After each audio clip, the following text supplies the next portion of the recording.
Hello friends, my name is Jitendra Choudhary and I welcome to all of you to Utilitarian IAS. दोस्तों, अपनी इस environment की series में जो आज मैं टॉपिक लेने वाला हूँ वो इस पूरी एनवायरनमेंट की सीरीज़ का सबसे इम्पोर्टेंट टॉपिक होने वाला है और वो टॉपिक होने वाला है क्लाइमेट चेंज के बारे में। क्लाइमेट चेंज के बारे में तो इसमें हम लोग क्लाइमेट चेंज के बारे में सारे आस्पेक्ट कवर करेंगे। क्लाइमेट चेंज का मीनिंग क्या होता है, इसके कॉजेज़ क्या होते हैं, उसके कॉन्सिक्वेंसेस क्या होते हैं, ग्रीन हाउस गैसेस क्या होती हैं, ग्रीन हाउस गैस इफेक्ट क्या होता है, कौन कौन सी इंटरनेशनल जो है वो ट्रीटीज़ की गई हैं क्लाइमेट चेंज को रोकने के लिए, what is the difference between climate change and global warming. बहुत छोटे से छोटा या बड़े से बड़ा एस्पेक्ट कोई भी हो, हम इस वीडियो में अपना कवर करने वाले हैं। चलो एक बार थोड़ा सा स्ट्रेटेजिक वे में देख लेते हैं कि इसमें हम लोग क्या क्या कवर करेंगे। तो सबसे पहले क्लाइमेट चेंज, उसका मीनिंग हम लोग कवर करेंगे, क्या होता है। वैसे आप सबको पता ही है, but still I would cover that. There are a lot of people who get confused between the global warming and climate change. आजकल हम लोग जो है ग्लोबल वार्मिंग वर्ड का ज़्यादा यूज़ नहीं करते हैं, क्लाइमेट चेंज वर्ड का ज़्यादा यूज़ करते हैं। अब न्यूज़पेपर में भी पढ़ते होंगे, सुनते होंगे। तो उस ऐसा क्यों है, क्यों हम लोग ऐसा करने लगे हैं, and what is the difference between two terms and what is the relation between them. Cause क्या क्या है, what are the reasons behind the climate change, impact क्या है उसका, ग्लोबल वार्मिंग का इम्पैक्ट क्या होता है, क्लाइमेट चेंज का इम्पैक्ट क्या होता है, ग्रीन हाउस गैसेज कौन सी होती हैं, ग्रीन हाउस गैस इफेक्ट क्या होता है, उसका मीनिंग क्या होता है, क्या उसका मैकेनिज्म होता है, कैसे वो होता है, ग्रीन हाउस गैसेज कौन कौन सी होती हैं और उनकी थोड़ी थोड़ी सी प्रॉपर्टीज़ को हम लोग देखेंगे इस वीडियो में। सेकेंड वीडियो जो इसका पार्ट बनाएंगे उसमें थोड़ी सी और ज़्यादा डिटेल्स हम लोग कवर करने वाले हैं। राइट, चलिए तो देखते हैं कि what is climate change, what is climate change and related aspects related to this. देखिए, क्लाइमेट चेंज, इस ये वर्ड ही अपने आप में जो है वो सेल्फ एक्सप्लेनेटरी है। Climate is a long term और long term average of the different aspect of the climate, जैसे आपका humidity, temperature, pressure, rainfall. These are the components of your climate और components of your weather. So जब हम इनको long term average लेते हैं, that is called climate. अब इसमें अब ये चेंज हो रहा है, जो ये कंपोनेंट्स हैं एनवायरनमेंट के, जो कंपोनेंट्स हमारे क्लाइमेट और वेदर के, इनका जो लॉन्ग टर्म पैटर्न है ना वो चेंज हो रहा है। जो ये क्लाइमेट के जो कंपोनेंट्स हैं ना वो किस चीज़ के लिए रिस्पॉन्सिबल होते हैं, जो भी हमारे अंदर एनवायरनमेंट के अंदर एक्टिविटीज़ होती हैं, जैसे आपका रेनफॉल हुआ, फोग हुआ, प्रेसिपिटेशन हुआ, स्नोफॉल हुआ, साइक्लोनिक एक्टिविटीज़ हुई, विंड जो ब्लो करती हैं, लू ब्लो करती है, ये जितनी भी एक्टिविटीज़ हो रही हैं ना आपके एटमॉस्फेयर के अंदर, वो सब की सब इन कंपोनेंट्स की वजह से हो रही हैं। और बिकॉज ये कंपोनेंट्स चेंज हो रहे हैं इसलिए हमारा क्लाइमेट चेंज हो रहा है। बिकॉज ये कंपोनेंट्स चेंज हो रहे हैं तो इनका कंसिक्वेंसेस भी चेंज हो रहे हैं। जैसे rainfall is a consequences of all these components, like your precipitation, your humidity, your temperature and all that. Because composition of those components is getting changed over a period of time, that is why consequence is also changing. तो rainfall pattern change हो रहा है क्योंकि rainfall के लिए जो factors responsible थे वो चेंज हो रहे हैं। जैसे cyclone is a climatic phenomena. अब साइक्लोन्स को बनाने वाले जो कंपोनेंट्स थे वो चेंज हो रहे हैं, जैसे humidity of the oceans, temperature, right, circulation. Because वो चेंज हो रहा है तो हमारे साइक्लोनिक पैटर्न भी चेंज हो रहा है। तो ये जितने भी क्लाइमेटिक फिनोमिनस थे हमारे एनवायरनमेंट के अंदर, because now all of them are changing in some or other way, तो our climate is also changing. That is the like in the simplistic term meaning of climate change. ठीक है, तो यहां पे जो डेफिनेशन दिखाई गई है आपको वो क्या कह रहा है, it represents a change in the long term weather pattern. Long term weather pattern, climate change is not a change in weather in a particular day, it is a cumulative change. cumulative change का मतलब है जो एक combined change होता है of the long term weather pattern, that is changes in the climate.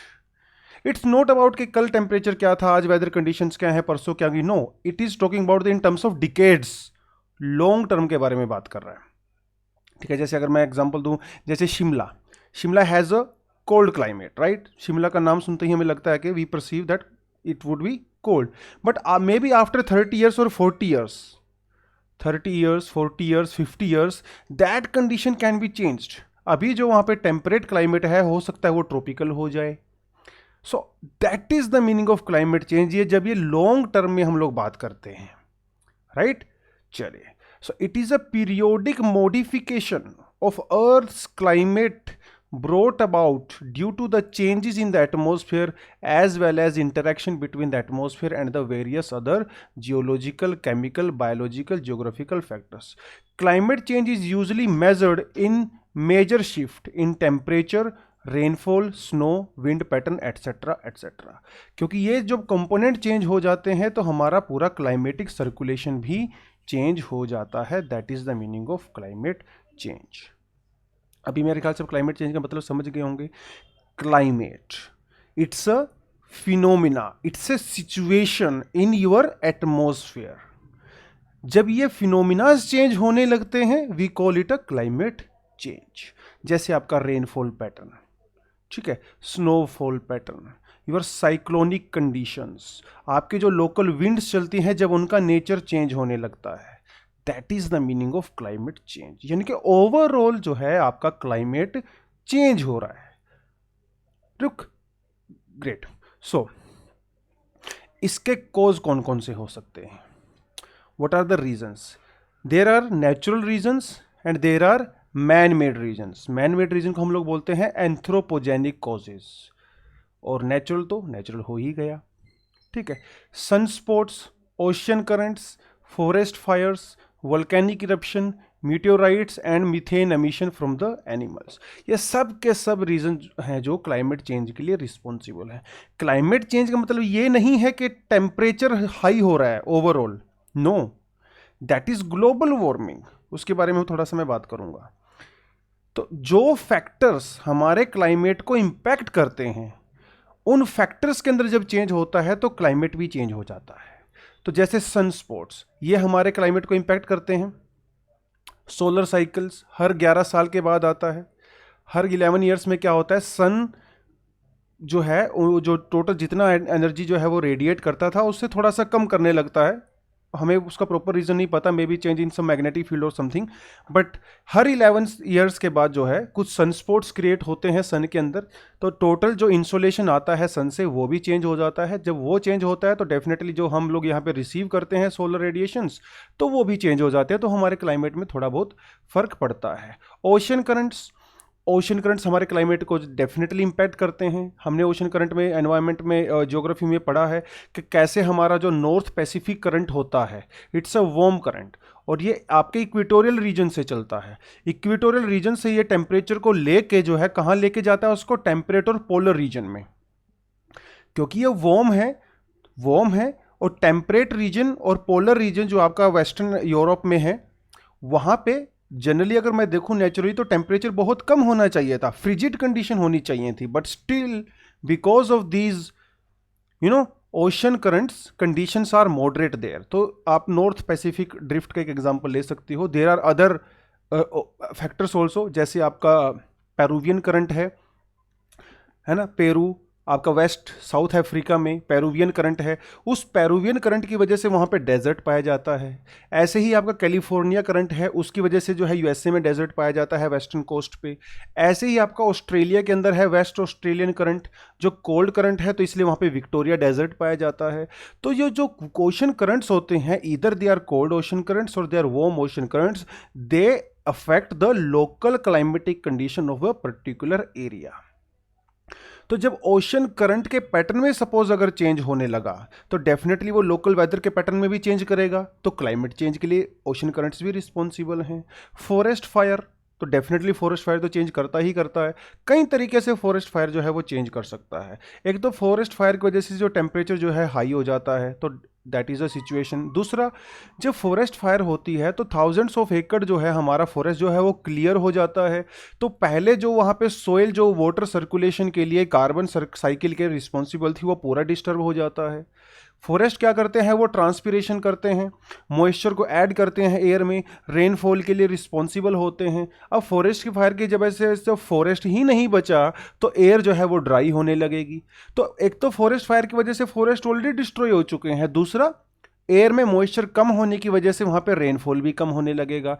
तो वो further जो है वहाँ पे एरिड कंडीशन को एक्सेंचुएट करता है, तो वहाँ का क्लाइमेट जो है वो कंप्लीटली चेंज हो जाता है जो पहले हुआ करता था फॉरेस्ट फायर से पहले। तो आफ्टर इफेक्ट और बिफोर इफेक्ट जो है काफ़ी डिफरेंस हो जाता है दोनों में।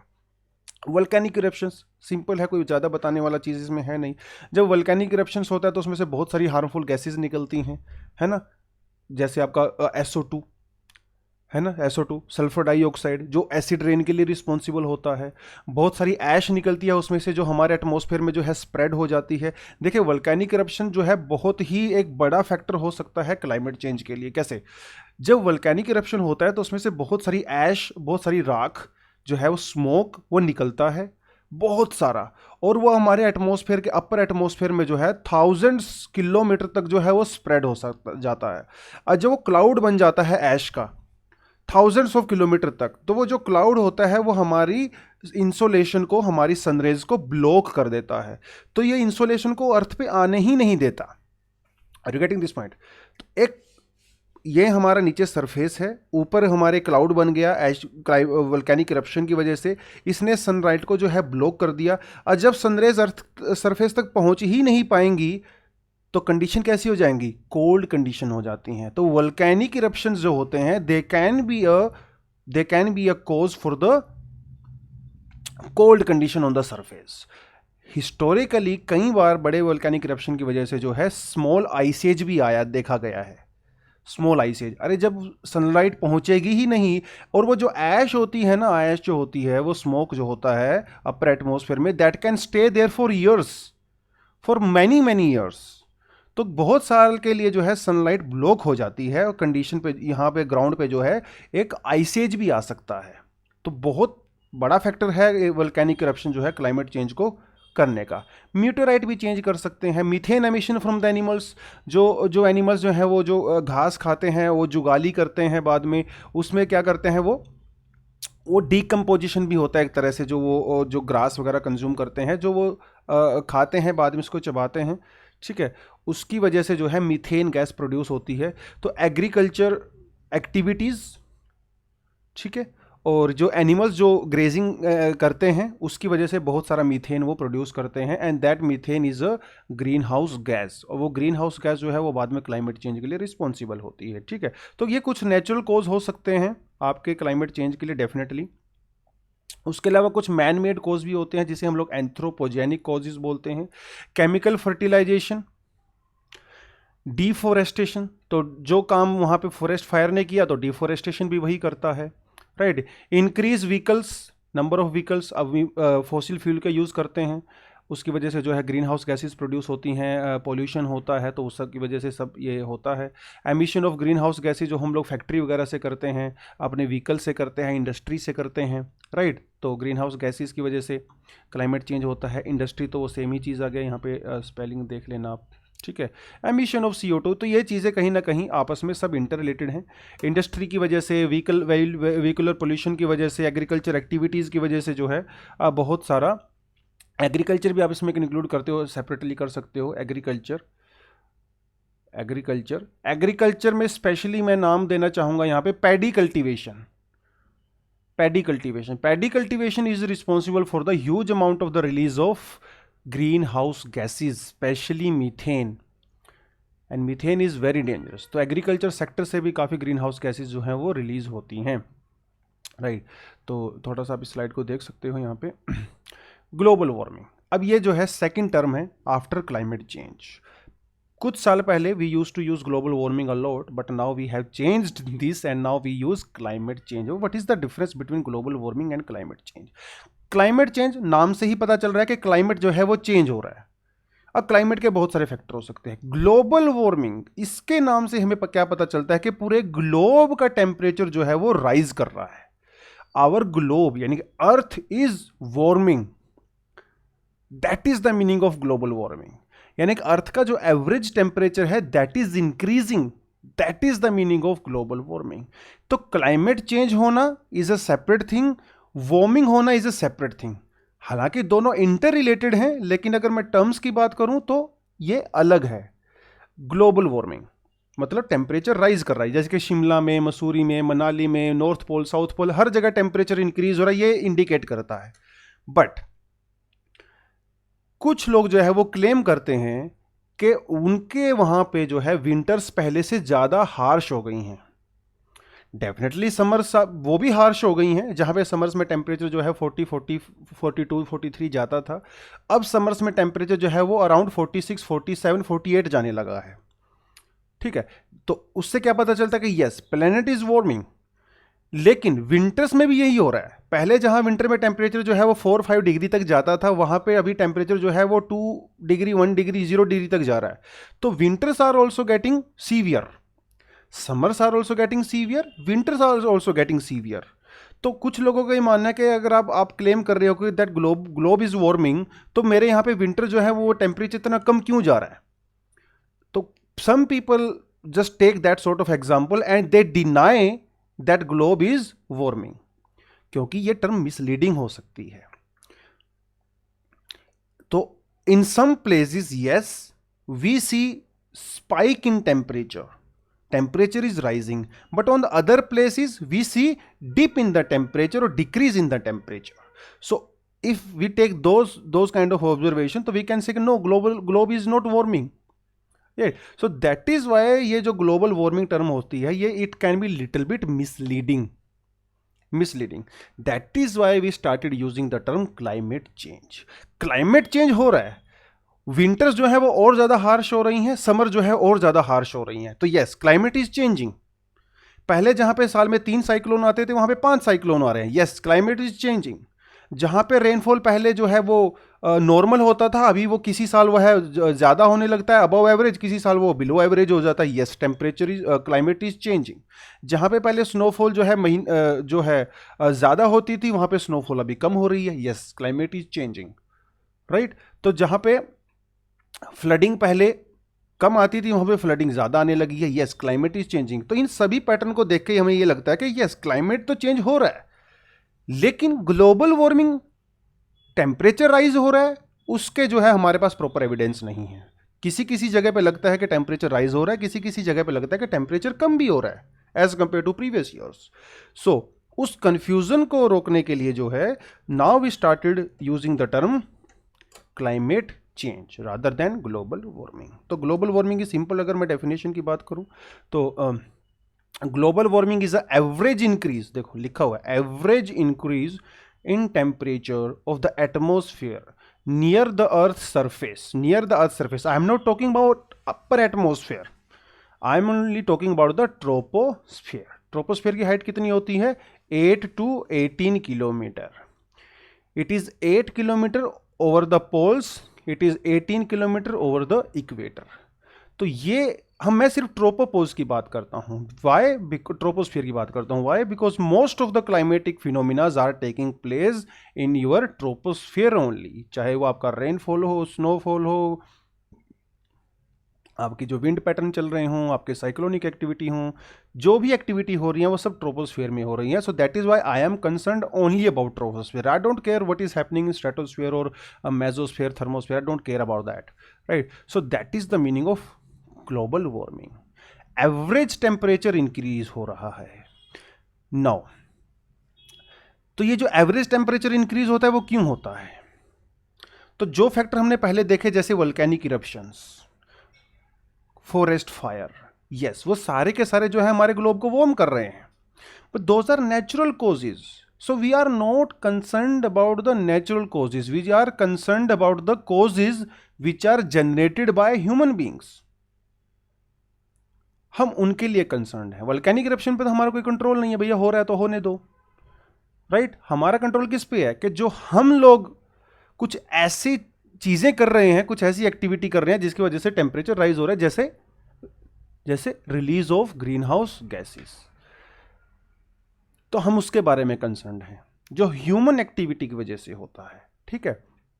तो global warming, definitely globe is warming, but now we use a term climate change because climate change adds up all the climatic phenomena, but global warming talks only about the average increase in the temperature.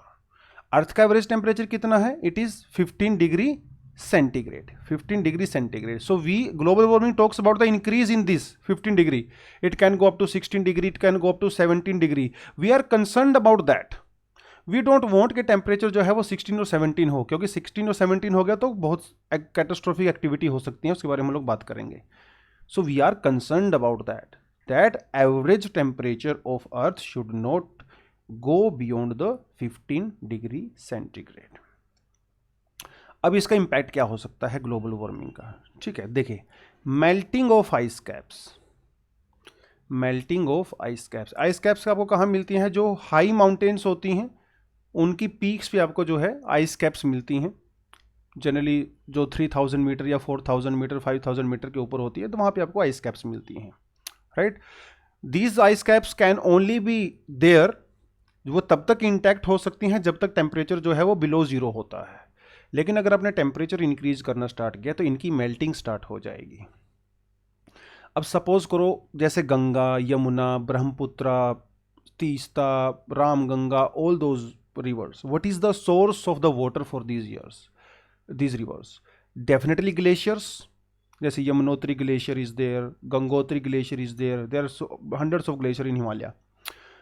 तो those glaciers, when those glaciers melt, they add water, और वो water बाद में हमारे reverse का part बनता है, जिसकी वजह से जो है यहाँ पे सिविलाइजेशन पॉसिबल है। ठीक है, Indus valley civilisation, getting this point. अभी जो गंगा जो यमुना, जो गैंगेटिक प्लेन्स हैं इंडिया में, राइट, तो यहाँ पे ज़्यादा पॉपुलेशन मिलती है। अगर आप प्रीवियस टाइम पे भी सिविलाइजेशंस को उठा के देखो, जैसे चाइनीज़ सिविलाइजेशन, इजिप्ट सिविलाइजेशन जो नाइल रिवर के ऊपर बेस्ड है, तो अगर मैं बात करूँ हिमालय की या उन रिवर्स की मैं बात करूँ जिनका ओरिजिन क्या है, ग्लेशियर की मेल्टिंग होना है। अब ग्लोबल वार्मिंग की वजह से ज़्यादा मेल्टिंग होगा definitely, because temperature is increasing. ज़्यादा मेल्टिंग होने से क्या होगा, जो रिवर का जो वाटर लेवल है वो बढ़ जाएगा। जब रिवर्स का वाटर लेवल बढ़ेगा तो डेफिनेटली फ्लडिंग ज़्यादा होगी। तो इन रिवर्स के आसपास जो पॉपुलेशन रहती है, जो सिटीज़ हैं, जो विलेजेस हैं, दे would B submerged under water, right. तो बहुत बड़ी पॉपुलेशन जो है वो खतरे में आ जाती है। जैसे हम लोग आसाम में देखते हैं, ब्रह्मपुत्र रिवर के अंदर जो है frequently, specially in the times of monsoon, वहाँ पे फ्लड्स आती हैं। तो हर साल जो है hundreds of people die because of those floods. Not only people but animal life also, जैसे काजीरंगा नेशनल पार्क या मानस नेशनल पार्क, जहाँ पे वो वन ऑन राइनो पाए जाते हैं, क्योंकि ब्रह्मपुत्र का वाटर लेवल बढ़ जाता है because of excessive melting of the glaciers, तो वो सब डूब जाते हैं। सो इकोनॉमिकली भी और बायोलॉजिकली भी, तो it is the threat for our biodiversity, is a threat for our economic resources. तो it is very dangerous. Even UPSC, there was a question about 2 years back. What do you understand by cryosphere? And discuss the impact of global warming. And there was a question about the glaciers also. Discuss the impact of global warming and how these impact the melting of the glaciers and human life. That was a question in UPSC. तो glacier जो है वो melt हो रहे हैं, तो global warming can be a cause for that. Recently अभी जो है, अभी 3 दिन पहले ही उत्तराखंड में जो है एक ग्लेशियल बर्स्ट हुआ, ठीक है।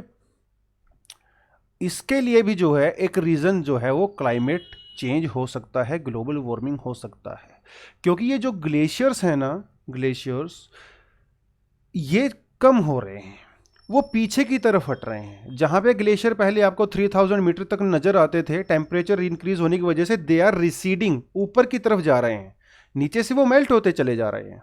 मेल्ट बिकॉज वार्मिंग हो रही है, तो वो आइस वहाँ पे बन ही नहीं पाती, आइस जो है वाटर में कन्वर्ट हो जा रही है, राइट।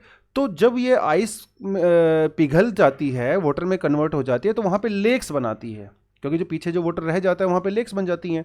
अब वो लेक जो में कई बार क्या होता है, वो ओवरफ्लो होने लगती हैं, या कोई ग्लेशियर का टुकड़ा उनमें टूट के गिर जाता है, बिकॉज ग्लेशियर अभी स्ट्रॉन्ग नहीं है। ग्लोबल वार्मिंग वजह से जो ग्लेशियर टूट रहा है, अब वो ग्लेशियर का अगर बहुत बड़ा टुकड़ा उस लेक में गिर जाता है जो पहले ग्लेशियर की वजह से ही बनी थी, तो उसका जो वाटर जो है वो ओवरफ्लो हो जाता है, और वो जो ओवरफ्लो वाटर होता है, ये जो बाद में जो स्ट्रीम्स और रिवर्स होती हैं उनमें जाके मिल जाता है, तो फ्लडिंग आता है। That was a cause of the recent flood in Uttarakhand, जो आपका धौली गंगा में आया है, ठीक है। सो हालांकि पूरा डिटेल में हमें कुछ दिन में पता चलेगा, when scientific community they would go there and observe everything, but still that can be said a cause, global warming इसके cause हो सकता है। Spread of disease, that can be another impact of global warming, specially malaria, dengue, chikungunya, जो mosquitoes जो based disease होते हैं। Because mosquitoes को survive करने के लिए क्या चाहिए? हाई टेम्परेचर चाहिए, हाई ह्यूमिडिटी चाहिए। अगर ग्लोबल वार्मिंग बढ़ेगा तो they would have like they would be very happy and they would grow, है ना, उनकी पॉपुलेशन बढ़ने लगेगी and they will impact human and animal life. देखिए इसका एक छोटा सा मैं आपको एग्जांपल देता हूँ। जो इंदिरा गांधी कनाल है, इंदिरा गांधी कनाल कहाँ है? It is in Rajasthan. ये जो है हम लोगों ने सतलुज रिवर में से एक ब्रांच निकाली, इंदिरा गांधी कनाल, जो राजस्थान में हम लोग लेके गए और उसका पर्पज़ ये था कि राजस्थान में जो है एग्रीकल्चरल प्रोड्यूस के लिए उसको हम लोग लेके गए ताकि वहाँ पे इरिगेशन हो सके। अब that area was very dry, जहाँ पे ये कनाल गई है वो that area was historically very dry. तो बहुत ड्राई कंडीशन में भी जो है मॉस्किटो सर्वाइव नहीं कर सकते, बहुत कोल्ड कंडीशन में भी सर्वाइव नहीं कर सकते। They should have a very balanced kind of optimum temperature होना चाहिए। अब इंदिरा गांधी कनाल की वजह से क्या हुआ? जहाँ पे वो ड्राई एरिया में इंदिरा गांधी कनाल गई वहाँ पे मॉइस्चर ज़्यादा हो गया, क्योंकि टेम्परेचर तो वहाँ पे ऑलरेडी ज़्यादा है, तो इवेपोरेशन हुआ, मॉइस्चर हुआ, ह्यूमिडिटी बढ़ गई। अब मॉस्किटो को क्या चाहिए? हाई ह्यूमिडिटी, हाई टेम्परेचर, बस। तो जहाँ जहाँ पे वो इंदिरा गांधी कनाल गई है वहाँ पे जो है मॉस्किटोज़ की पॉपुलेशन हो गई, और अभी इंडिया में जो है one of the highest cases जो आते हैं चिकनगुनिया, मलेरिया, डेंगू के, वो वहीं से आते हैं। तो एक इम्पैक्ट अगर हम कोई नेचर के साथ छेड़खानी करते हैं तो definitely it will lead to other impacts, और ह्यूमन को पता भी नहीं चलता है। जब वो चीज़ हो जाती है तब हमें पता चलता है, अरे यार इसका तो ये इम्पैक्ट भी था जो हम लोगों ने पहले नोटिस नहीं किया। So that can be thing. तो डिसीज जो है वो स्प्रेड हो सकते हैं, specially mosquito based. Bleaching of coral reef, इसको मैं कोरल रीफ वाले आपके चैप्टर में ऑलरेडी करवा चुका हूँ। ब्लीचिंग कोरल रीफ की हम लोगों ने कुछ कंडीशंस पढ़ी थी, जैसे वहाँ पे ऑप्टिमम टेम्परेचर होना चाहिए, वाटर जो है वो पोल्यूटेड नहीं होना चाहिए, सेडिमेंट्स नहीं होने चाहिए, है ना, सोल्टी वाटर होना चाहिए। तो वो सारी चीज़ें हम लोगों ने कंडीशन पढ़ी थी। उसमें एक कंडीशन ये है, जो वाटर है ना वो एसिडिक नहीं होना चाहिए। अगर वाटर एसिडिक होगा तो हमारे कोरल जो होते हैं they will die, they can not survive in very high acidic water. तो एसिडिक वाटर कैसे होता है? जब वाटर के अंदर CO2 ऐड हो जाता है तो वाटर जो है एसिडिक हो जाता है। अब देखिए थोड़ा बहुत CO2 ऐड हो जाता है देन नो प्रॉब्लम, लेकिन एक अगर लिमिट से ज़्यादा CO2 अगर आपने मिक्स कर दिया, डिजोल्व कर दिया वाटर के अंदर, it will create acidity in your water and that will lead to the death of coral reefs. अब ये CO2 कहाँ से ऐड होगा? ये होगा ह्यूमन एक्टिविटीज़ की वजह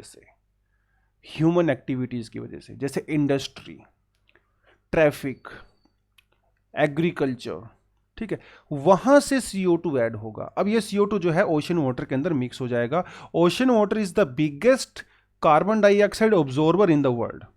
तो जो CO2 को एब्जॉर्व करेगा उससे एसिडिसिटी बढ़ेगी और हमारे कोरल रीफ्स की जो है डेथ होने लगेगी, उनकी ब्लीचिंग हो जाएगी। So that is another impact. और coral reefs are very highly productive systems, that is why they are also called rain forest of the oceans, because of their high productivity. Get it इस point? तो चलिए उनकी bleaching हो जाएगा।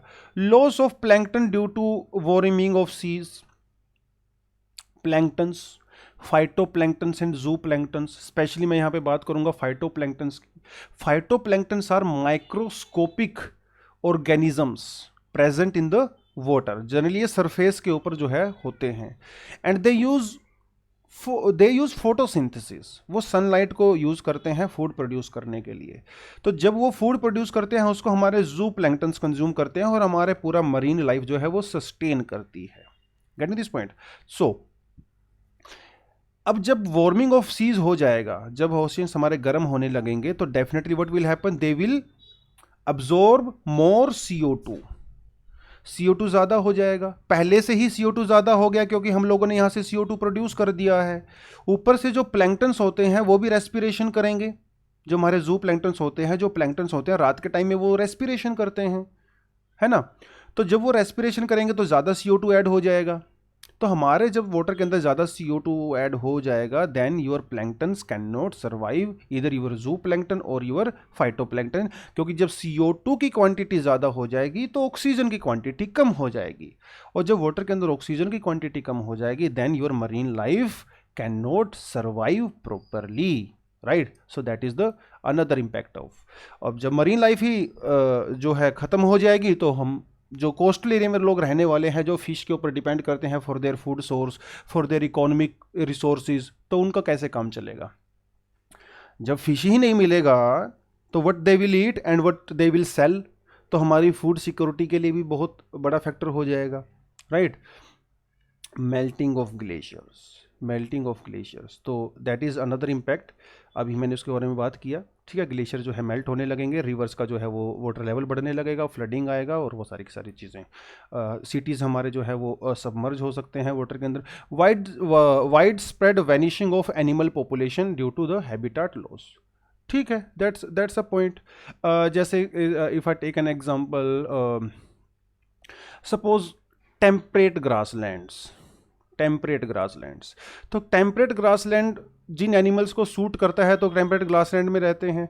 अभी because of the warming of temperature, temperate grasslands change into tropical habitat, तो definitely जो ठंडे टेम्परेचर में, क्लाइमेट में रहने वाले एनिमल्स थे, they can not survive high temperatures, तो they will die, they will die, because they don't have that sort of adapting capacity कि वो ठंडी जगह से अचानक से वो गर्म जगह पे रहना शुरू कर देंगे। No, that will not happen. It takes hundreds of years and thousands and millions of years. तो अगर ग्लोबल वार्मिंग बड़ा फास्ट तरीके से होगा तो भैया वो नहीं सर्वाइव कर पाएंगे, ठीक है, क्योंकि जो आपकी ग्रास लैंड है they will turn into deserts, और जो आपके फॉरेस्ट हैं they will turn into grass lands, और जो वहाँ पे रहने वाली जो एनिमल पॉपुलेशन है दे can not change their habitat so fast. Rise in sea level, तो that already happened there, rise in sea level, right. देखिए, there are bit misconceptions about the rise in sea level, so let me tell you that. Many people think कि जो global warming से rise in C level होगा वो इस वजह से होगा कि जो आइसबर्ग्स होते हैं, आइसबर्ग्स हमारे ओशन के अंदर वो मेल्ट हो जाएंगे, उसकी वजह से सी लेवल बढ़ जाएगा। आइसबर्ग्स क्या होते हैं? इट्स लाइक बहुत बड़ा चंक होता है आइस का, जो जनरली आपके ग्लेशियर से टूट के गिरता है। बहुत बड़ा चंक होता है, उसकी टिप जो है वो वाटर के ऊपर होती है 10%, और 90% वो वाटर के अंदर होता है, ठीक है। टाइटैनिक आपने मूवी देखी हो तो वो बड़ा सारा आइसबर्ग था जिससे वो टाइटैनिक जो है वो कोलाइड कर गया था, वो टूट गया था, वो सब चीज़ें icebergs. So many people think कि जब ग्लोबल वार्मिंग होगा तो ये आइसबर्ग जो है वो मेल्ट हो जाएंगे और हमारी वाटर का लेवल जो है बढ़ जाएगा। Let me clear this confusion here. देखिए, ऐसा नहीं होता। Okay, let me just take this.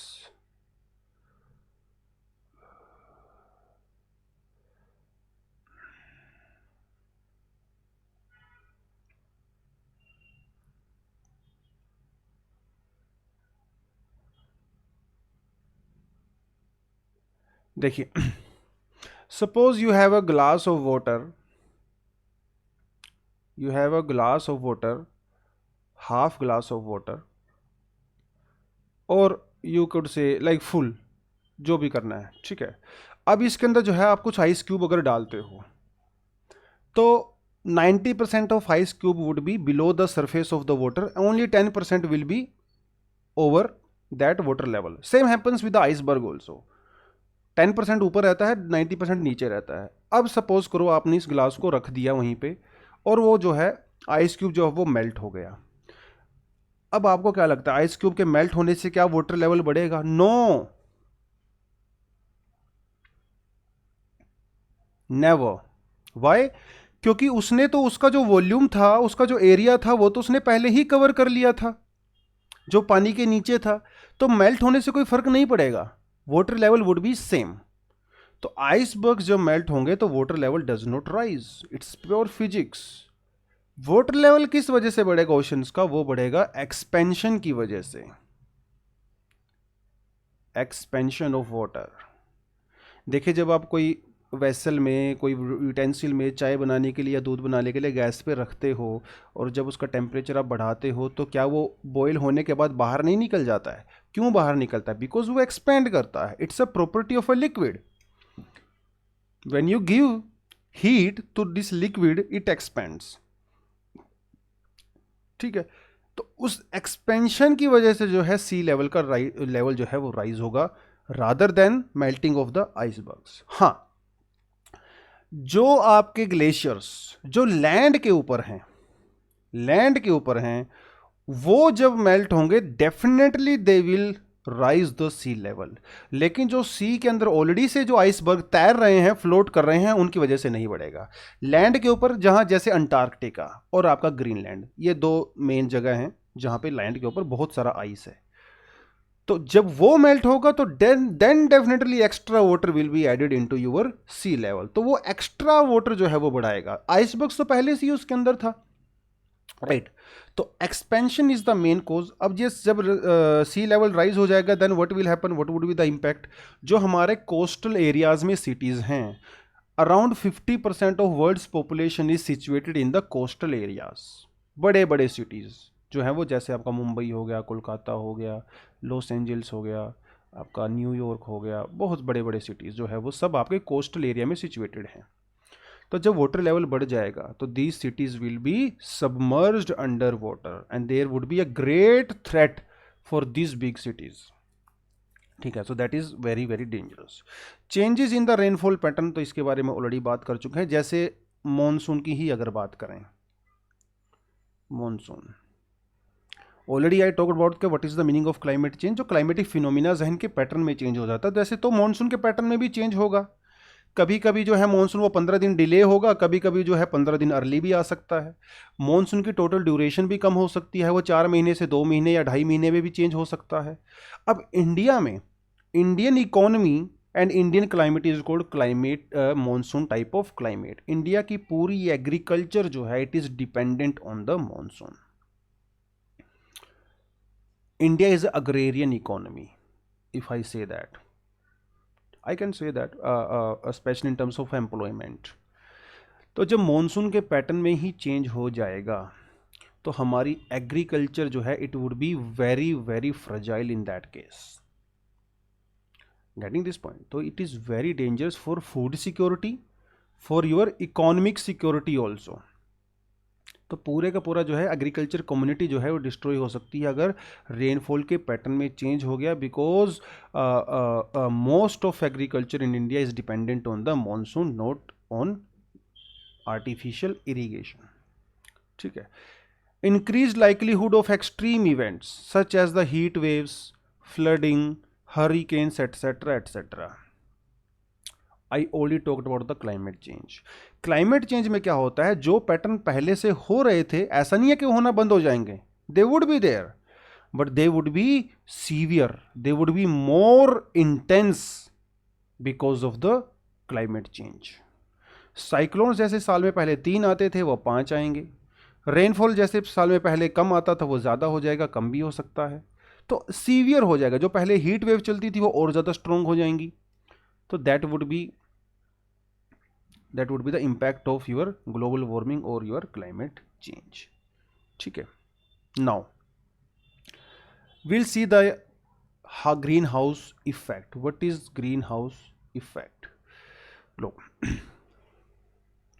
आपने अपने सिटीज़ में स्पेशली विंटर के टाइम में जो नर्सरी होती हैं, आप यहाँ पे पिक्चर में भी देख सकते हो, दिस इज़ अ नर्सरी जहाँ पे जो है प्लांट्स को ग्रो किया जाता है। फ्रूट प्लांट्स या फ्लावरिंग प्लांट्स जो भी है इनको ग्रो किया जाता है। तो यहाँ पे आपने इस तरह का एक देखा होगा, इट्स अ ग्रीन हाउस बोलते हैं इसको। ठीक है, तो ये आपने देखा होगा। ऐसा क्यों किया जाता है? क्योंकि देखो विंटर के टाइम में क्या है, टेम्परेचर कम होता है। तो ये जो इसके अंदर जो प्लांट्स होते हैं generally they can not survive in very low temperatures. Specially इसको हम लोग जो है टेम्परेट रीजन में यूज़ करते हैं या फिर पोलर रीजन में यूज़ करते हैं इस टेक्निक का। ट्रॉपिकल एरिया में ज़्यादा यूज़ नहीं करते, कुछ विंटर में यूज़ करते हैं क्योंकि टेम्परेचर कम होता है, अदरवाइज नहीं करते हैं। टेम्परेट और पोलर रीजन में ज़्यादा करते हैं क्योंकि वहाँ पे थ्रू आउट ईयर जो है टेम्परेचर कम होता है। अब ये करते क्यों हैं? ये करते हैं हम so that we can trap sunlight और we can trap the temperature. उसको ट्रैप करने के लिए हम लोग इसका यूज़ करते हैं, ताकि ये प्लांट जो है ग्रो कर सकें। Are you getting this point? ताकि ये प्लांट ग्रो कर सकें। अब ये ट्रैप कैसे होता है? देखिए, जो सन से शॉर्ट वेव्स आती हैं, तो ये जो एक ऊपर लेयर होती है, एक शीट की लेयर होती है, it can be some semi transparent cloth also, it can be a plastic sheet also, it can be a glass sheet also. तो ये जो शीट होती है, it allows incoming solar radiations. तो वो जब सोलर रेडिएशन एक बार इसके अंदर एंट्री कर जाती है, उसके बाद that would be absorbed by the earth, absorb by the walls और डिफरेंट सरफेसिस। अब वो जब अब्जॉर्ब कर लेते हैं उसको कुछ टाइम के लिए, तो उसको अपने अंदर अब्जॉर्ब करके रखते हैं, लेकिन after some time they release that energy back. लेकिन जो वापिस एनर्जी जाने लगती है, तो ये जो लेयर होती है ऊपर, शीट ग्लास की लेयर होती है, it does not allow that heat to escape. बस हो गया ट्रैप। इनकमिंग अलाउड है भैया, आउटगोइंग अलाउड नहीं है। तो शॉर्ट वेव्स जो होती हैं उनको ये अलाउ करता है, लेकिन जो लॉन्ग वेव्स यहाँ से इंफ्रारेड जो हीट वेव्स होती हैं उनको अलाउ नहीं करता। तो हीट हो गई यहीं पे trap. That is called your green house effect. That is called your green house effect, right? तो it can be any layer, plastic layer, a cloth layer, a glass layer, कुछ भी हो सकती है। But basic property is this, that layer allows short wave incoming radiation, but they do not allow outgoing long wave radiations, and during that mechanism they trap heat, and that is how your atmosphere is heated. कई बार आपने जो है अपनी car वगैरह में ये experiment देखा होगा, या जो ग्लास जो घर होते हैं जिनके ऊपर ग्लास की विंडोज़ होती हैं, वहाँ पे भी आपने देखा होगा, आप थोड़ी देर कार को धूप में खड़ा करके रखो, तो जो उसकी विंडोज़ होती हैं उसके थ्रू जो है सनलाइट अंदर आती है, लेकिन वो ट्रैप हो जाती है अंदर, बिकॉज जो ग्लास की विंडोज़ होती हैं they do not allow heat to escape, तो हीट वहीं पर ट्रैप हो जाती है। तो इसका एक एग्जाम्पल जैसे मैं आपको देना चाहूँगा कि होता क्या, जैसे यूरोप के अंदर या टेम्परेट रीजन में जो सिटीज़ होते हैं, वहाँ पे ग्लास बिल्डिंग्स देखने को मिलती हैं। अब कभी आपने मूवीज़ वगैरह में भी देखा होगा कि ग्लास विंडोज़ होती हैं, एकदम बड़ी बड़ी ग्लास विंडोज़। इंडिया में जो है ग्लास विंडोज़ आपको देखने को नहीं मिलती हैं, ये बहुत ही कम, rarely. Why is that? Glass window वो इसलिए नहीं बनाते हैं कि वो दिखने में अच्छी लगती हैं, गुड लुकिंग होती है और वो सब, no. Glass windows and those sort of buildings are actually cheaper than the concrete, but still they use that. Why? Because temperate और polar region में जो है, temperate regions में जो है वो sunlight कम होती है, and they need sunlight, they need to maintain high temperature in their buildings. उसके लिए जो है ग्लास शीट वो लगाई जाती है, क्योंकि थोड़ी बहुत वहाँ पे जो सनलाइट होती है वो उसको ट्रैप कर सकें, उस हीट को ट्रैप कर सकें। इंडिया में और जो ट्रॉपिकल कंट्रीज हैं यहाँ तो ज़रूरत ही नहीं है, पहले ही एक्सेसिव हीट है भैया, तो यहाँ पे ग्लास विंडो बना के यू विल बी बॉइल्ड, है ना, इनसाइड दैट बिल्डिंग, और you would be using very high air conditioning का खर्चा ज़्यादा हो जाएगा, है ना। सो दैट इज़ द थिंग, इसलिए हम लोग उसको यूज़ नहीं करते हैं। That is your green house effect, ठीक है।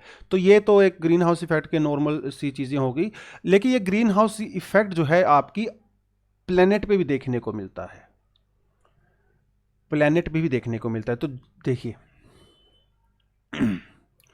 दिस इज आवर अर्थ,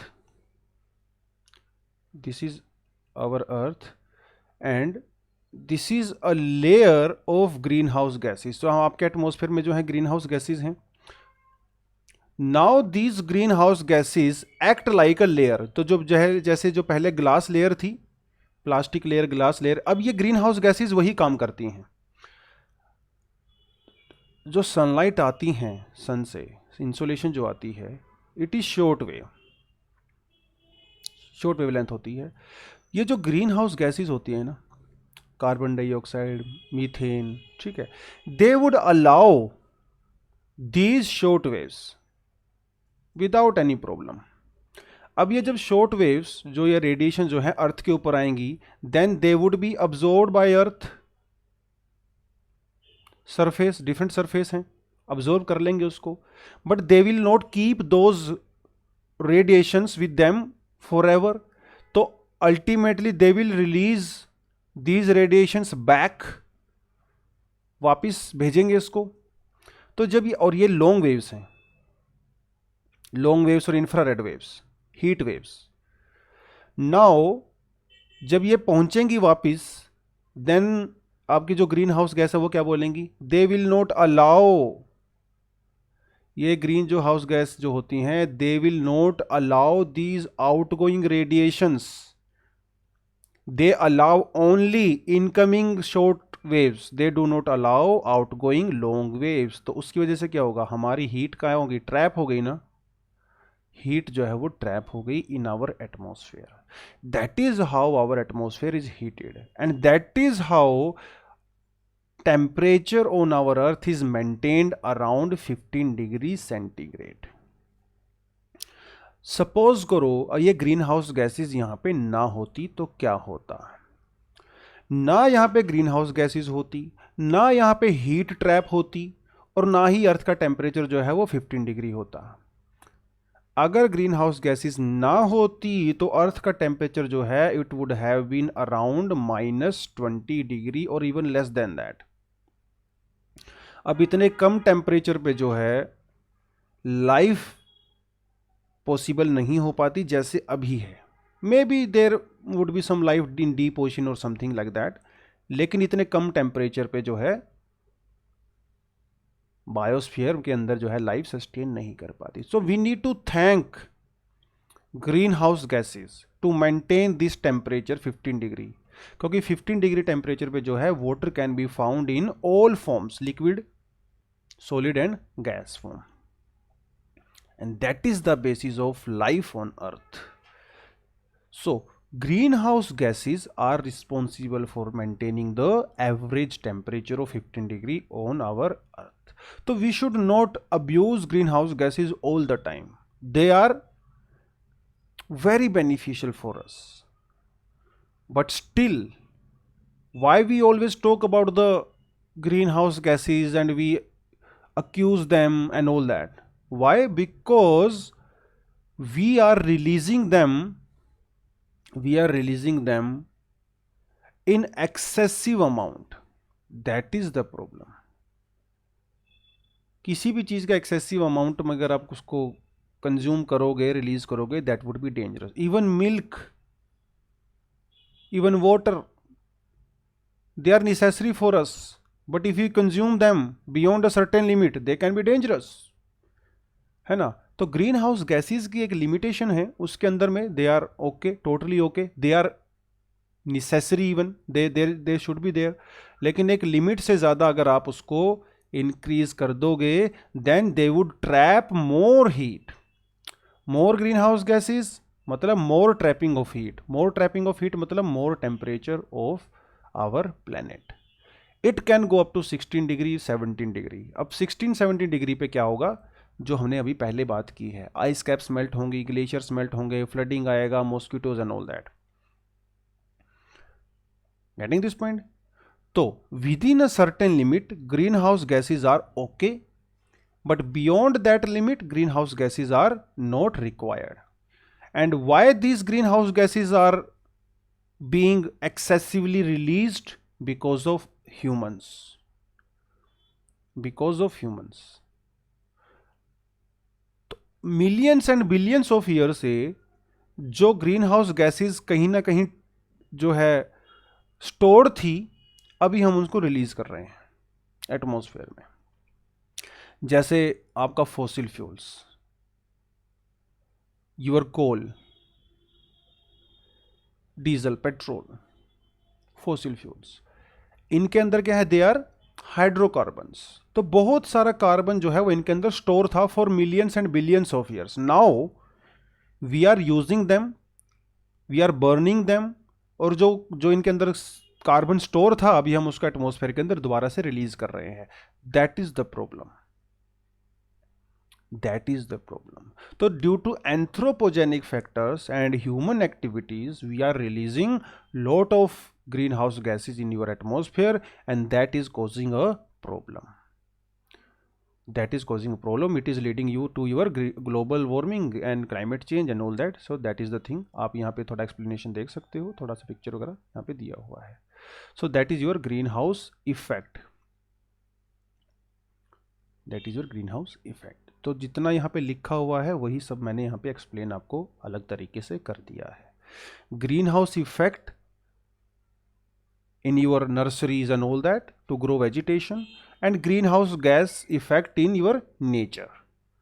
ठीक है, तो जो आर्टिफिशियल होता है वो ग्लास शीट वगैरह की वजह से होता है, जो नेचुरल होता है वो ग्रीन हाउस गैसेस की वजह से होता है, राइट। सो यहाँ पे आप देख सकते हो नेचुरल ग्रीन हाउस इफेक्ट, कोई प्रॉब्लम नहीं है। सनलाइट ऊपर से आता है, नीचे सरफेस उसको जो है एब्जॉर्ब करता है, वो वापस रेडिएशन होके वापस चला जाता है, नो प्रॉब्लम एट ऑल, तो वो हो जाता है। ह्यूमन वाले में क्या होगा, सन से सनलाइट तो उतनी ही आ रही है, लेकिन जो वापस हम लोग रेडिएशन कर रहे हैं ये ज्यादा ट्रैप हो रही है, मोर री एमिटेड हीट, है ना, ज्यादा ट्रैपिंग मतलब ज्यादा temperature. So that is the thing. Now what are those gases which are responsible for this trapping or this absorption of the infrared rays or this absorption of the heat? कुछ ऐसे सारे gas नहीं करती हैं, nitrogen doesn't do that, argon doesn't do that, there are only some gases which are responsible for that, they are called primary greenhouse gases। जैसे your water vapor is present in atmosphere, उनकी जो quantity है it can vary between 2% to 4%। Carbon dioxide, this is the biggest villain, carbon dioxide is the biggest villain here. Methane, nitrous oxide, ozone, इसके अलावा there are some other green house gases also, जैसे your carbon monoxide, your fluorinated gases, chlorofluorocarbons, black soot or black carbon and brown carbon etc। ये सब के सब क्या करती हैं, जो सनलाइट आता है ऊपर से उसके लिए तो ट्रांसपेरेंट होती हैं, लेकिन नीचे से जो लॉन्ग वेव्स जाती हैं उसको ट्रैप करती हैं, शॉर्ट वेव को अलाउ करती हैं। They do not absorb short waves, only water vapor has that property that it can absorb both incoming waves and outgoing waves of radiations। water vapor is very unique, ये ऊपर से आने वाले को भी ऑब्जॉर्व कर सकता है, नीचे से जाने वाले को भी ऑब्जॉर्व कर सकता है। सो इस लिहाज से तो जो है water vapour should be more dangerous than carbon dioxide and methane, but it is not. Why? Because water vapor does not have a very long time span। Water vapour अगर चला भी गया तो रेनफॉल स्नोफॉल के through वो नीचे वापस आ जाता है ना, it can not stay there for years and years, वो हफ्ते 10 दिन में जो है वापस आ जाता है। So that is why we do not consider water vapour a danger for us, ठीक है। बट जो ये दूसरी गैसेज हैं that can stay in your atmosphere for millions and for thousands of years, that is why they are dangerous, ठीक है। तो global greenhouse gas emission by gas, carbon dioxide देखो यहां पे देख सकते हो आप 65%, this is very huge, 65%, this is huge, है ना। 65% only carbon dioxide is responsible, methane is 16%। ये जो कार्बन डाइऑक्साइड 65% है कहाँ से आ रहा है, फॉसिल फ्यूल्स, यो डीजल, पेट्रोल, कोल, इंडस्ट्रियल प्रोसेस। बाकी जो 11% कहाँ से आ रहा है, forestry and other land use. Nitrous oxide 6%, और ये बाकी जो है ये कौन सी बची, दूसरी गैसेस बची 2%। तो मेजर कौन है जी, या CO2 is the biggest villain, then your methane,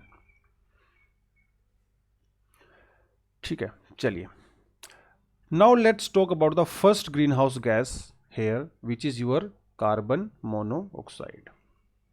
करेंगे हम सभी के बारे में बात करेंगे धीरे धीरे, इससे नेक्स्ट कौन सी है, या CO2। तो पहले कार्बन मोनोऑक्साइड के बारे में बात कर लेते हैं। देखिए CO2 और CO, ये कार्बन डाइऑक्साइड हो गया और ये कार्बन मोनोऑक्साइड हो गया। मोनो क्यों कहते हैं, बिकॉज इसमें ऑक्सीजन का सिर्फ एक ही एटम है, यहाँ पे 2 एटम है ऑक्सीजन, गेटिंग दिस पॉइंट। तो इसके फॉर्मूले को देख के ही हम लोग बता सकते हैं कि इनके बनने का रीजन क्या होगा। ऑक्सीजन किस लिए रिस्पॉन्सिबल होती है, कंबशन के लिए रिस्पॉन्सिबल होती है। जब भी आप किसी चीज़ को आग लगाते हो, उसको जलाते हो, तो किस वजह से जलता है? ऑक्सीजन की वजह से होता है। ऑक्सीजन का नहीं होगा तो कोई भी चीज़ का कंबस्शन नहीं होगा, कोई भी चीज़ जलेगी नहीं। ऑक्सीजन अगर नहीं होता तो आपकी गाड़ी वाड़ियाँ कभी भी स्टार्ट नहीं हो पाती, क्योंकि इसके अंदर फ्यूल क्या होता है? फ्यूल की कंबस्शन ही तो होती है, और वो कंबस्शन के लिए आपको ऑक्सीजन चाहिए।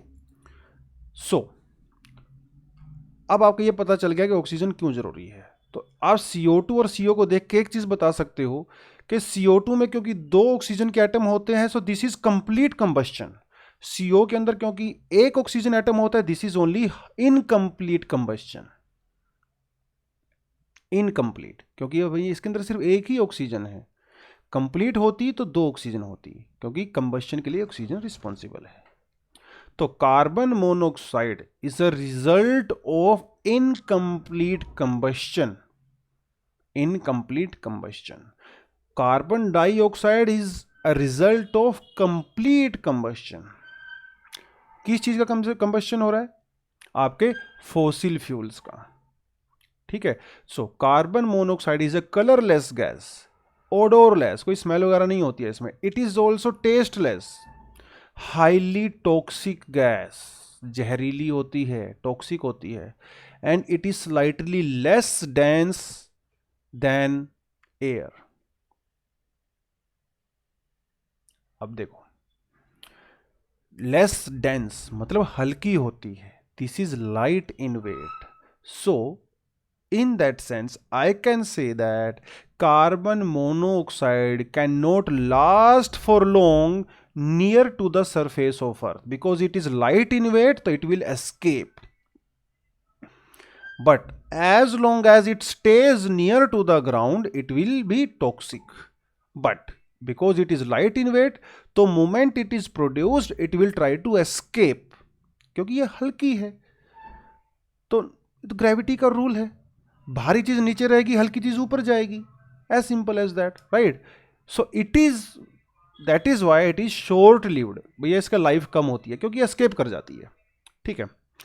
तो it is produce from the incomplete combustion, already हम लोग बात इसमें कर चुके हैं। It is formed when there is not enough oxygen, तो वो भी हम लोग ऑलरेडी बात कर चुके हैं। भैया ऑक्सीजन कम है तभी तो इनकम्प्लीट हुआ है। कौन कौन से सोर्स हो सकते हैं? Photochemical reaction in the troposphere. तो जो आपके व्हीकल वगैरह से जो पोल्यूटेंट्स निकलते हैं, वो सनलाइट की रिएक्शन में जो है इसको प्रोड्यूस करते हैं। It is very very dangerous for homoglobic animals, जिनके अंदर हीमोग्लोबिन होता है, रेड ब्लड सेल्स होते हैं, जैसे ह्यूमन और दूसरे एनिमल्स होते हैं, उनके लिए डेंजरस होता है। CO2 क्या, ये कार्बन मोनोऑक्साइड क्या कर सकता है? कार्बन मोनोऑक्साइड ऑक्सीजन के साथ रिएक्शन करके जो है ओजोन भी बना सकता है, and ozone is dangerous for us. Getting this point? Ozone is required on upper atmosphere. भैया स्ट्रेटोस्फेयर के अंदर चाहिए हमें ओजोन, हमें ग्राउंड के ऊपर नहीं चाहिए। तो दो चीजें हो गई, one is carbon monoxide is dangerous for us, and carbon monoxide will help produce your ozone. Ozone is also dangerous for us. ठीक है, so that is the thing, that is the thing. ठीक है, चलिए अब बात करते हैं carbon dioxide की, जो हमारा मेन विलन है, carbon dioxide. It is colourless and odourless, वही सेम चीज है, कोई इसका कलर नहीं होता, इसकी कोई स्मेल नहीं आती है। It is heavier than air, that is a very big problem.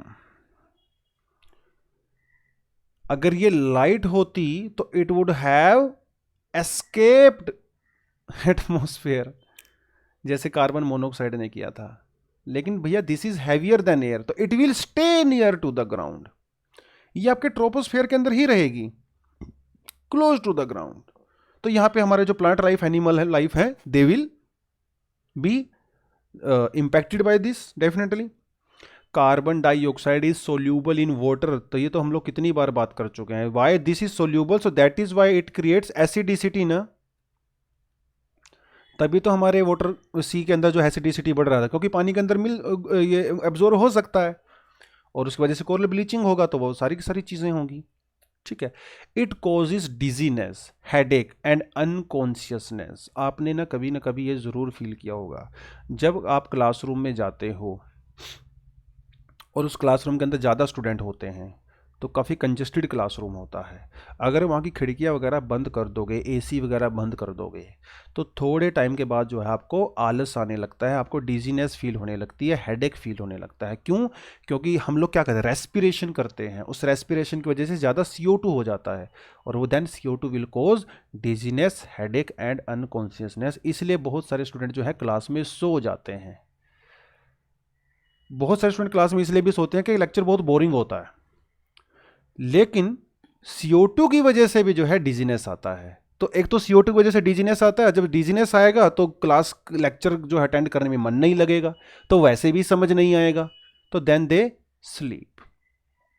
It contributes to global warming, तो that's a simple fact, because it can absorb long waves. ठीक है। It is also a major cause of ocean acidification, we already talked about it, and that leads to coral bleaching. Right, चलिए देखो यहाँ पे दो आपको pie chart दिख रहे हैं। लेफ्ट वाले पाई चार्ट में क्या कह रहा है वो, share of global warming, share of global carbon dioxide emission from fuel combustion. Fuel combustion मतलब आपका diesel, petrol, coal and all that. ठीक है, फ्यूल कंजप्शन सबसे ज़्यादा कहाँ से, आपका China 15%, United States, India 6%, Russia 5%, और ये बाकी छोटे मोटे आगे, और रेस्ट ऑफ वर्ल्ड 21%। तो अगर मैं फ्यूल कंबस्शन की बात करूं तो सबसे ज़्यादा जो है वो चाइना से CO2 प्रोड्यूस होता है।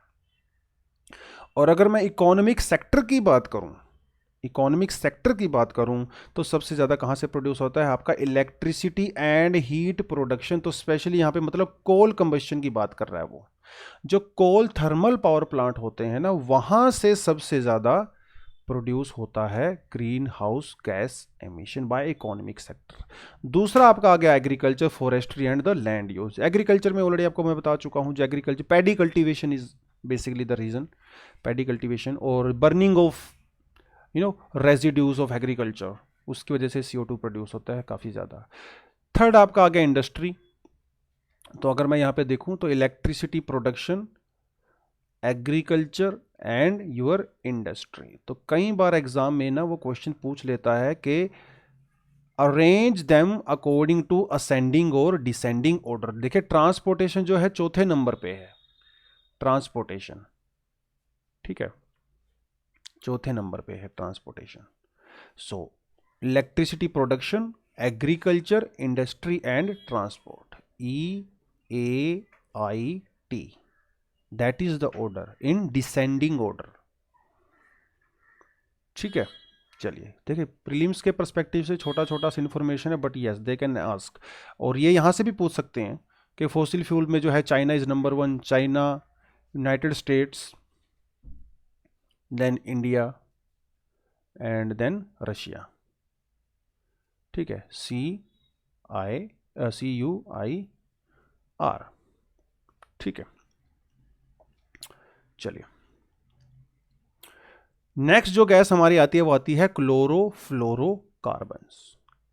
नाम से ही समझ में आ रहा है यहाँ पे क्या है, क्लोरीन और फ्लोरीन और कार्बन।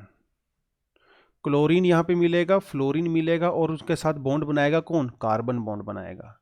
ठीक है, कार्बन देखिए हर चीज़ में है कार्बन, और यही तो डेंजरस है ग्लोबल वार्मिंग के लिए। क्लोरोफ्लोरोकार्बन जो होते हैं they are non toxic, toxic नहीं है, ये जैसे हमारा कार्बन मोनोऑक्साइड था वो टॉक्सिक था, it is non toxic, non inflammable, मतलब इसके अंदर आग वाग नहीं लगता है कार्बन फ्लोरो इसमें। ठीक है, कहाँ से मिलता है, these compounds are derived from the methane, ethane, propane and chlorine and fluorine. ठीक है, इनको जो है हम लोग फ्रियोन भी बोलते हैं, they are also called freon. ठीक है, इनका सोर्स कौन सा है, आपके रेफ्रिजरेटर से जो है, आपके रेफ्रिजरेटर से जो है ये प्रोड्यूस होते हैं, आपके जो AC होते हैं, जो पेंट्स वगैरह होते हैं, कलर्स जो होते हैं, वहाँ से प्रोड्यूस होते हैं क्लोरोफ्लोरोकार्बन्स। ठीक है, now chlorofluorocarbons are dangerous for ozone as well.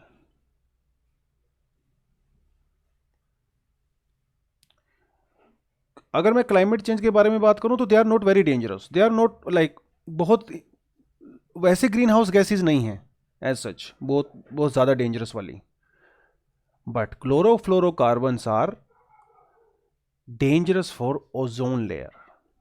Ozone layer कहाँ पाई जाती है? आपके स्ट्रेटोस्फेयर के अंदर।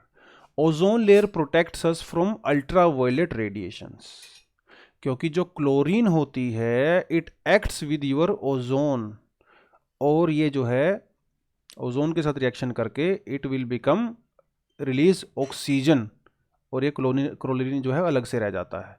तो it will change ozone into oxygen, तो ओजोन को जो है ये रिड्यूस कर देती है, डिस्ट्रॉय कर देती है।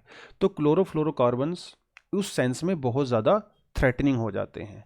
और अगर ओजोन लेयर अगर थिन हो गई या डिस्ट्रॉय होगी, that would be very very dangerous for organisms on the surface, because it can lead to many dangerous things like mutation of your DNA, skin cancer हो सकता है, ठीक है, जो आपके प्लांट्स की प्रोडक्शन है वो कम हो सकती है, ठीक है, सोइल के अंदर जो है मॉइस्चर है वो कम हो सकता है। तो क्योंकि ये बहुत डेंजरस है ग्रीन हाउस ओजोन के लिए, इसीलिए हम लोगों ने क्या किया, एक मॉन्ट्रियल प्रोटोकॉल जो है, पहले हम लोगों ने जब वियना में हम लोगों ने इंटरनेशनल एक बैठक किया, वियना में लोग बैठे, उन्होंने बोला कि देखो क्लोरोफ्लोरोकार्बन बहुत डेंजरस है, one now we need to control this. तो उसके बेसिस पे जो है मॉन्ट्रियल प्रोटोकॉल हम लोगों ने किया, and we banned, it's a international treaty, and in that treaty we banned the use of chlorofluorocarbons in your refrigerators, AC and all that. इन जो ये कन्वेंशन ट्रीटीज़ हैं हम लोग डेफिनेटली बहुत डिटेल में बात करेंगे फ्यूचर क्लासेस में, बट अभी आप इतना ही समझ लो कि क्लोरोफ्लोरोकार्बन के लिए हम लोगों ने मॉन्ट्रियल प्रोटोकॉल और वियना कन्वेंशन किया है। क्लोरोफ्लोरोकार्बन को हम लोगों ने किस चीज से रिप्लेस कर दिया? हाइड्रोफ्लोरोकार्बन से। Hydrofluorocarbon HFC। तो chlorofluorocarbon CFC is replaced by HFC। CFC, they are dangerous for ozone, they are not very dangerous for they are not responsible for climate change as such, but chlorofluorocarbons are not dangerous for ozone, but they are very high greenhouse gases। अब ये भी problem हो गई, एक solution आपने कर दिया, उस सॉल्यूशन ने जो है दूसरी प्रॉब्लम खड़ी कर दी, ठीक है। सो उसके बारे में हम लोग ज़्यादा डिटेल में जाएंगे जब आपको मैं इंटरनेशनल ट्रीटीज कराऊंगा, ठीक है। चलिए बात करते हैं ओजोन की, ऑलरेडी मैं बात कर चुका हूँ, ठीक है। स्ट्रेटोस्फेयर में पाई जाती है, it's a pollutant, it's a green house gas with highly toxic effect, toxic होती है, ठीक है।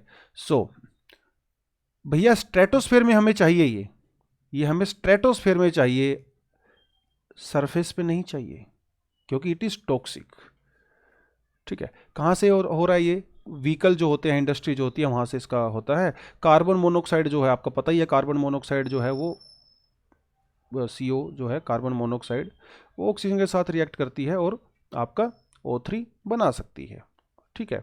नाइट्रोजन ऑक्साइड डाइऑक्साइड भी जो है वो भी इसको प्रोड्यूस कर सकती है, O2 के साथ रिएक्शन करके O3 बना सकती है, और NO जो है अलग से बना सकती है। तो नाइट्रोजन ऑक्साइड भी इसको प्रोड्यूस करती है ओजोन को। So it is also dangerous, it lowers our resistance to cold and pneumonia. अगर आप ओजोन के संपर्क में आ गए तो आपको न्यूमोनिया हो सकता है, स्पेशली छोटे बच्चों को, ठीक है। So sulphur dioxide is another gas which is greenhouse gas, sulphur dioxide. इसके बारे में ऑलरेडी मैं बात कर चुका हूँ जब हम लोगों ने सल्फर साइकिल किया था, bio geochemical cycle, if you remember. जो कोल होता है, वो कोल को जो हम लोग यूज़ करते हैं, उसको बर्न करते हैं, वहाँ से जो है वो उसके अंदर सल्फ़र होता है, जो ऑक्सीजन के साथ रिएक्शन करके सल्फर डाइऑक्साइड बनाता है। यही सल्फर डाइऑक्साइड बाद में जो है वो मॉइस्चर के साथ, वाटर के साथ रिएक्शन करके जो है एसिड बनाता है, सल्फ्यूरिक एसिड। वो सल्फ्यूरिक एसिड बाद में एसिड रेन का पार्ट बन जाता है, जो हमारी बिल्डिंग्स के लिए, हमारी सोयल के लिए जो है वो डेंजरस होता है। काफ़ी बार हम लोग इसके बारे में बात ऑलरेडी कर चुके हैं, ठीक है। प्राइमरी पोल्यूटेंट, सेकेंडरी पोल्यूटेंट जो है पोल्यूशन वाले चैप्टर में ऑलरेडी हो चुका है, तो प्लीज़ आप उसको वहाँ जाके देख सकते हैं। नेक्स्ट जो हमारे पास जो आता है पार्टिकल, वो आता है हमारे पास ब्लैक कार्बन, और जिसे कहा जाता है सूट। ब्लैक कार्बन क्या होता है? देखिए, जो इंडस्ट्रीज, स्पेशली हमारे कोल थर्मल पावर प्लांट होते हैं, जब इसके अंदर हम लोग जो इलेक्ट्रिसिटी प्रोड्यूस करते हैं तो वो कोल क्या होता है, कोल का तो कंबशन हो जाता है, लेकिन उस कंबशन के बाद जो धुआं निकलता है, स्मोक निकलता है जो ब्लैक कलर का, वो स्मोक जो होता है, उस स्मोक में जो है they have very tiny little solid black particles, जिसे हम लोग कहते हैं एरोसोल्स, जिन्हें कहते हैं एरोसोल्स। तो सॉलिड पार्टिकल होते हैं, they are very very tiny और ब्लैक कलर के होते हैं। They are commonly known as soot, soot बोलते हैं इसको, ठीक है। Soot is a form of particulate air pollutant, as you can see here, यहाँ पे लिखा हुआ है, soot is a form of particulate air pollutant produce from incomplete combustion. Incomplete combustion की वजह से होता है। Black carbon warms the earth bye absorbing heat in the atmosphere and by reducing albedo when deposited on snow and ice. देखिए होता क्या है, suppose example देता हूं आपको, जैसे दिल्ली में कोई थर्मल पावर प्लांट है, यहां से जो है वो सूट प्रोड्यूस हुआ, वो सूट जो है एटमॉस्फेयर के अंदर चला गया, वहां से वो जो हिमालय की जो पीक्स हैं, स्नो पीक्स हैं, वहां पे जाके वो सेटल डाउन हो जाता है। अब हिमालयन पीक्स क्या करती हैं, बिकॉज वो वाइट होती हैं, तो हिमालयन पीक्स का जो है अल्बिडो बहुत हाई होता है, 80-90%, तो जो इंसोलेशन आती है उनको रिफ्लेक्ट कर देती है। लेकिन ये जो ब्लैक सूट होता है, जब उनके सरफेस पे जाके ये सेटल डाउन हो जाता है, डिपॉजिट हो जाता है, ये क्या करता है, ये हीट को एब्जॉर्व करता है। एक तो ये हीट को एब्जॉर्व करता है और वो जो उनके स्नो पीक्स होती है उनके अल्बिडो को कम कर देता है। तो क्योंकि ये हीट को ट्रैप करता है, एब्जॉर्व करता है, तो इसलिए ये आपका क्लाइमेट चेंज और ग्लोबल वार्मिंग के अंदर रिस्पॉन्सिबल होता है। तो black carbon very very dangerous, ठीक है। तो ये प्रोड्यूस कहीं से होता है, इसका इंपैक्ट जो है आपको हजारों किलोमीटर दूर जाके दिखाई देता है, ठीक है, क्योंकि अल्बिडो को कम कर देता है और ये हीट को भी अब्जॉर्ब करता है। ब्लैक कार्बन स्टेज इन एटमॉस्फेयर ओनली सेवरल डेज और वीक्स, ठीक है। एटमॉस्फेयर के अंदर अगर ब्लैक कार्बन है, सूट है, तो वो रेनफॉल के थ्रू वो नीचे आ जाता है, तो बहुत ज़्यादा दिनों तक रुक नहीं पाता है, ठीक है। एक हमारे पास जो है, देखिए ये ब्लैक कार्बन का इम्पैक्ट आप देख सकते हो, ये कोई स्नो रही है यहाँ पे और ये ब्लैक नज़र आ रही है, ठीक है। तो ये देखो, स्नो तो वाइट होना चाहिए प्रॉपरली, लेकिन ये ब्लैक क्यों है, क्योंकि यहाँ पे ब्लैक सूट जो है वो डिपॉजिट हो गया है, ठीक है। तो ये पिक्चर आप यहाँ पे इसको देख सकते हो। एक होता है हमारा ब्राउन सूट। ब्लैक सूट जो है वो ब्राउन सूट जो है ये ऑर्गेनिक मैटर का बना होता है, ऑर्गेनिक मैटर, ठीक है। तो सेम वही है, वो स्मोक जो होता है, उसी स्मोक के अंदर कुछ ऑर्गेनिक मैटर भी होता है जो सॉलिड टाइप का होता है, that is called your brown carbon. तो ब्लैक की जैसे जो है ब्राउन भी होता है। It is released by combustion of the organic matter. जैसे आप कोई लकड़ी वकड़ी जलाते हो या फॉरेस्ट फायर होती है, जंगल वगैरह में आग लग जाती है, ठीक है, वहाँ से जो है ऑर्गेनिक मैटर का जो वो जो है रिलीज हो सकता है, ठीक है। तो कुछ सोर्सेज हमने यहाँ पे दिए हुए हैं, ठीक है। Break down products of the from the biogas plant, tar material, coal combustion, combustion of the fossil fuels, mixture of the organic compound emitted from the soil and all that. So these are some of the examples of your brown carbon, ठीक है। So that was all about your carbon monoxide, dioxide and all that, ठीक है। fly ash, another material, fly ash। देखिए जो आपका जो chimney होती है, तो चिमनी में आपने कोल डाला, उस कोल को आपने बर्न किया, लेकिन उस बर्न होने के बाद जो राख पीछे से बच जाती है उसको बोलते हैं फ्लाई ऐश। जो राख ऐश उसे बोलते हैं फ्लाई ऐश। अगर हम इस फ्लाई ऐश को डंप कर देते हैं कहीं, so this fly ash also can absorb lot of heat and it can also pollute your ground if इसको हम लोग कहीं डीप डाउन जाके डंप करते हैं तो। But this black ash can be very beneficial for us also. Cement industry में हम लोग इसका यूज कर सकते हैं। अगर हम लोग सीमेंट के अंदर ब्लैक ऐश का यूज करते हैं तो सीमेंट की जो क्वालिटी है वो इंप्रूव हो जाती है। उसके अलावा ब्लैक फ्लाई ऐश को हम लोग यूज कर सकते हैं रोड बनाने के लिए। फ्लाई ऐश को हम लोग यूज कर सकते हैं एम्बैंकमेंट बनाने के लिए, यानी कि नदियों के किनारे, कनाल्स वगैरह के किनारे जो हम लोग बनाते हैं एम्बैंकमेंट, वहां पे हम लोग फ्लाई ऐश का यूज कर सकते हैं। फ्लाई ऐश की जो बनी हुई ब्रिक होती हैं, it is stronger then the usual brick. इनकी लाइफ भी ज्यादा होती है। तो तरीके तो बहुत सारे हैं। तो जो चीज पहले आपके लिए नुकसान कर रही थी उसको आप अपने प्रॉफिट के लिए भी यूज कर सकते हो। Fly ash. फ्लाई ऐश के अंदर क्या क्या होता है आप देखिए, यहाँ पे आर्सेनिक होता है, very dangerous, boron, cadmium, very very dangerous, chromium, cobalt radioactive material है, lead radioactive again, manganese, mercury, molybdenum, स्टेटिनम, थेलियम, कितने सारे पोल्यूटेंट्स एक फ्लाई ऐश के अंदर होते हैं। अगर आप इसको डंप करोगे किसी वाटर बॉडी में तो ये उसको भी पोल्यूट करेगा, लेकिन आप इसका यूज़ कर सकते हो सीमेंट इंडस्ट्री में, रोड कंस्ट्रक्शन में, ब्रिक वगैरह बना के, ठीक है, आप यूज़ कीजिए, अपना उसका प्रॉफिट लीजिए, ठीक है। चलिए, that was all about your green house gases, ठीक है। इसमें एक गैस बची है आपकी मीथेन, उसको हम लोग अभी नेक्स्ट शेड्यूल में करेंगे।